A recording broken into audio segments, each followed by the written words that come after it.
Hey everyone, this is Master Falls from the LEGO Ninjago Movie. It's a very different type of set than I'm used to seeing from LEGO. It really focuses on setting up a very specific scene and just the setting for that scene. And that's it. Comes with 3 figures and there are no action features whatsoever. It's all about the place. I like the place though. I like the colors, the very natural setting of it all with different types of foliage used to make it look like you've got possibly some ferns growing and also mossy areas. There's some dirt that's kind of suggested by the brown there. Just good little subtle choices. And then of course I like the combination of the sand green and tan for some of these ancient elements. I don't know what this location is supposed to represent. Here is the bridge itself, which is made with primarily the medium nougat or medium dark flesh colored large plastic link pieces. And this is about as far down as they can go on their own. There's kind of a cheater pillar beneath here that helps to hold up the center, but doesn't really need that, to be honest with you. That kind of just keeps this side from folding in if you put too much pressure down there. But you can't get any more of an arch out of this. But these ropes along the sides, you know, it's trying to look like a rope bridge, or at least the guides along the edges are supposed to be. They're way too low, because if you put a figure on this, see, that just doesn't make much sense. Now, they do set the bases of these up to be handholds, so if somebody gets knocked off, whoever that may be, they can grab onto it and you can try to save them as they hang there. Although, again, with the height, if somebody was hanging there, they would be able to just stand on the ground below, you know, stand on this rock or something. So just the proportions there are definitely a little bit difficult to work with your imagination. But I think all of this just needs to be, the supports at the ends just need to be lifted up by maybe a brick or so, and I think that'll completely fix this. They have a couple of these blue partial pins that are stuck into the treads in a couple of places. Those are just to make it easier to pose a figure, so you can have one who's kind of at an angle, doesn't have to be balanced there. And of course you can move those around into different places. I personally don't like the blue. I would have preferred just the regular gray. Would not have stood out as much, but these do work really well for allowing you to pose a figure around in different ways, including different action poses. You know, again, just not requiring you to really balance a figure in any particular place. That was a smart decision.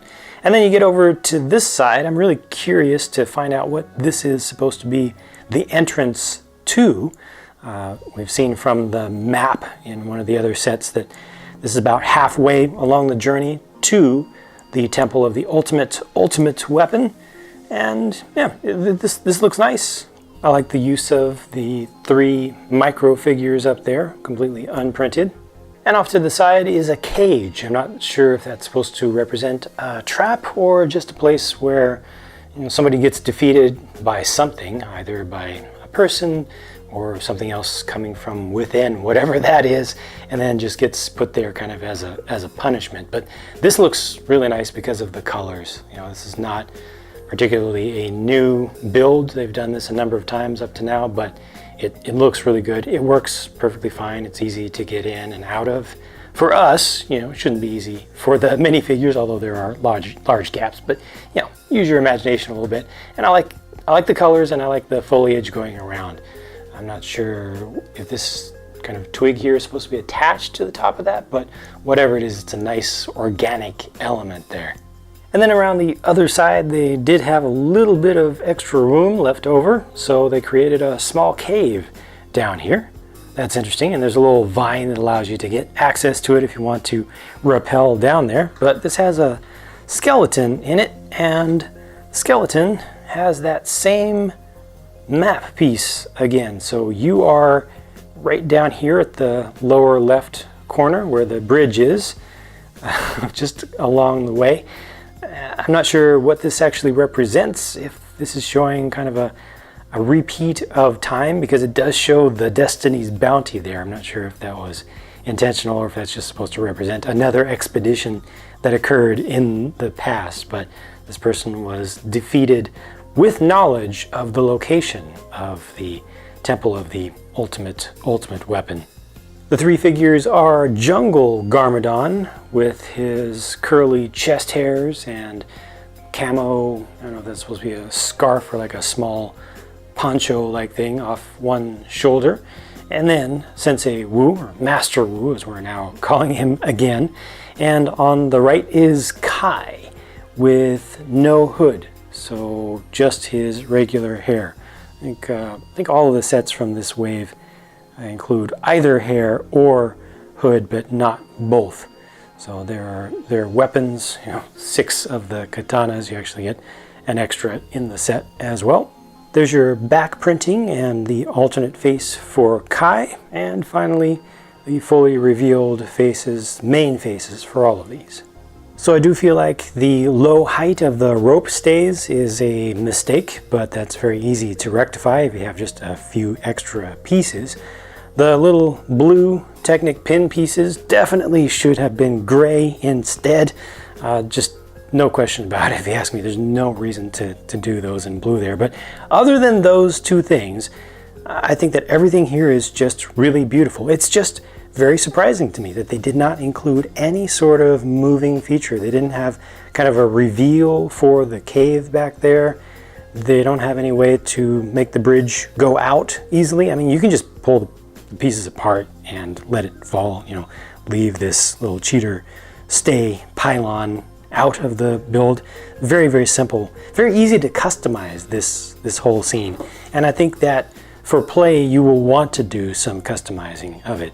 And I think that's okay. I'm just puzzled because LEGO has put so much focus on, action features and things that transform and change and do things in sets for the past few years.